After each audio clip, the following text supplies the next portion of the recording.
All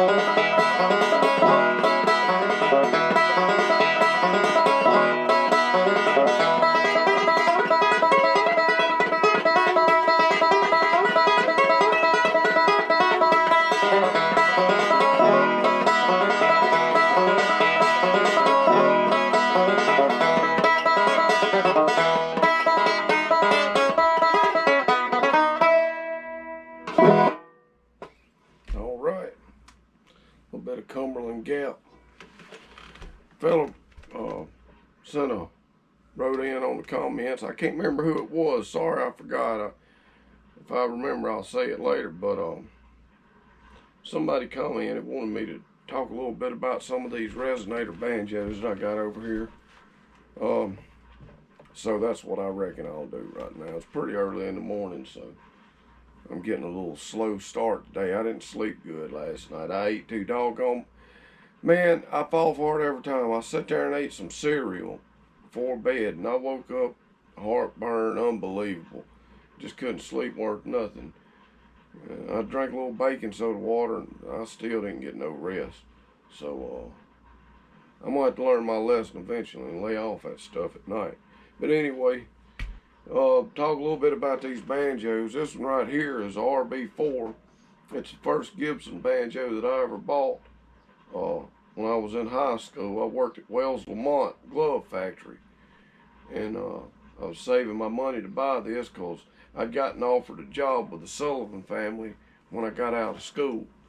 So I started saving my pesos to buy me a Gibson, and this is what I wound up getting.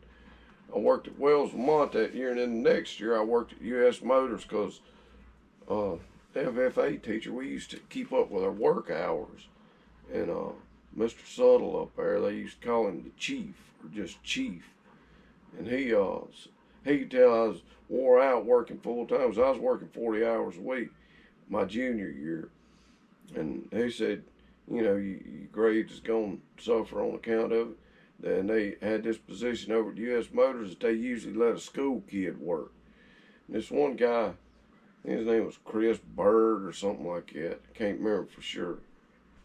He was working out there, and he was fitting to go to college, so he was gonna quit. So the job would be open.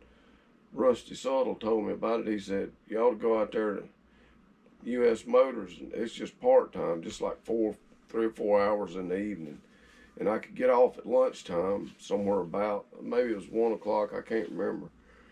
If I had a job, but FFA is what caused me to graduate, because like I said before in these videos, I hated school. I did not apply myself, and I barely got enough credits to graduate by the skin of my teeth. But FFA really helped, because working hours, you could turn that in for credits, and that helped me a bundle, because I was, like I said, working full time. About the only kid that was doing besides Clayson Lovern, he was working at the same place. His daddy worked out there, and he got a job out there, Wells Lamont, and my dad was working out there, and that's how I got a job out there. But you know, anyway, I worked over at U.S. Motors, and I'd already saved up enough at Wells Lamont, I believe, if I remember correct, to buy this banjo. I can't remember exactly if I bought it my junior year or my senior year, but I ordered it from Mandolin Brothers. It's a rb4. And that's walnut.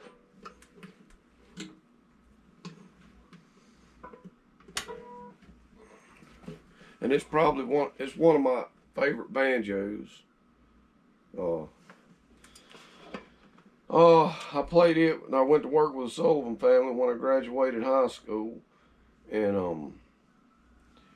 I remember when I first got it, I ordered it, like I said, I don't know if I just said this, I think I did. I got it from Mandolin Brothers up there at Staten Island.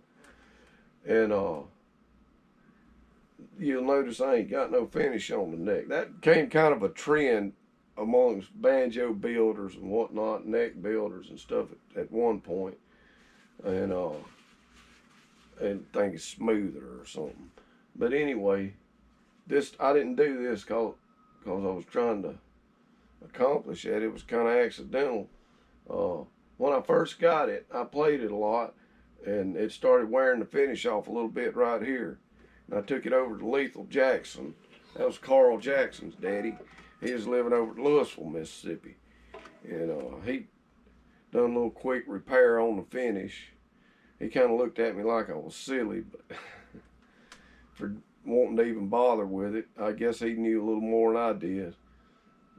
And you know, it was just a little while before I wore that right back off, and it just kept getting bigger and bigger on the back of it.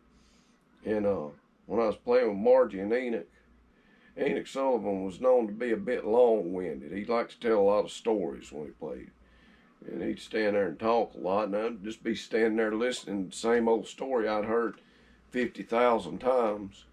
And I'd just unconsciously be kind of scratching at that finish. Next thing you know, it just kept peeling off and peeling off. And I stood there and peeled every bit of that finish off over the course of a couple of years, standing there listening to Enoch Sullivan blabber, as I always put it. Got a moth in here or something. But, so I scattered that finish all over the dang eastern and Midwest United States. Probably still particles of it laying in some of them places we played at. But anyway, that's the rb4. It's got a real nice, mellow, deep sound to it. It's got this tailpiece on it. The guy gave it to me. It's a Fultz. When I was playing with him, he seen we was playing a whole lot of dates, and he figured he had just come out with these, and I guess he was, you know, kind of letting me carry it around for kind of advertisement. And I love it. I've had it on there ever since. It's made like a Presto, obviously, but it's way more adjustable. It's a lot heavier duty. I love that tailpiece. It's, like I said, it's called a Fultz. I don't even know if the guy's still living that makes them or not. Hadn't really looked into none of it for a long time. And I got the Bill Keith tuners on there. That's back when he was still living. That's some of them that he actually made. I remember when I ordered them, come in a little orange box. I still got the box, and I still got the piece of paper that come with it where Bill Keith himself signed it on there. So anyway, those are really cool tuners. These ain't the original buttons. I put them on there. I took them off an old SS Stewart banjo, and I think one of them I ordered, and it wasn't the right color, and I put it in some coffee to make it match the other ones. But right now I got it tuned down low. And this is one of them, I think this bridge was Sobe or something like that. It was these bridges were made out of wood, reclaimed wood. It was in like some Great Lake Michigan or something, somewhere up north. Supposed to be really old, like 1,000-year-old wood or something. But you know, it sounds good. It's pretty thick, fairly high. I can't remember what the string height is right now, but I think it may just be 5/8. I'm not sure. And this is a Snuffy Smith head. I don't know if Snuffy's even still living, but he used to put these heads out. But really what it amounts to is it's an old school Remo head that's got another layer of paint sprayed over the top of it and his stamp on there. Because I remember when I got it, I held it up. You could see, if you held it up to the light, you could see the Remo stamp on it.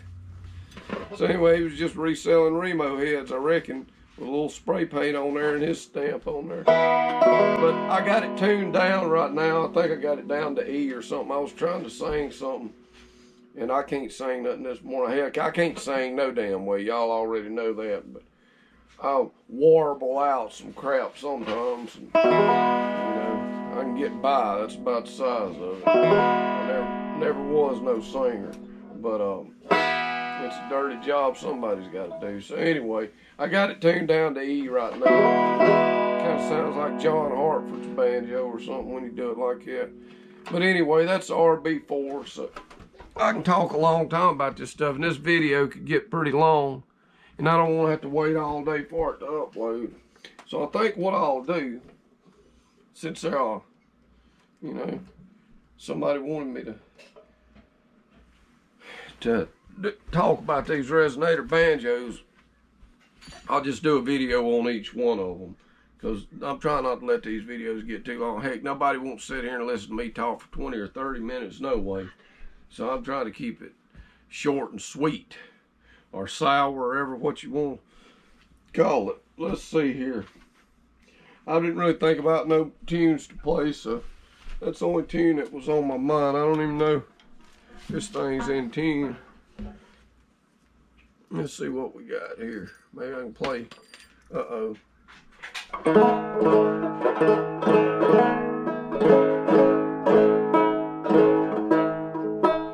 Well, it's pretty close.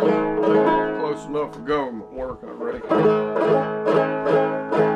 Let's see, now I was working on something yesterday, but I can't remember what it was.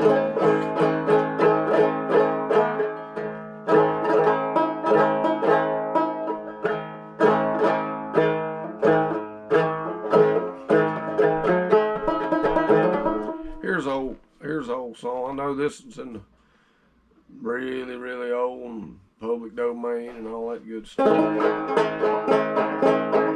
This is Down the Old Plank Road.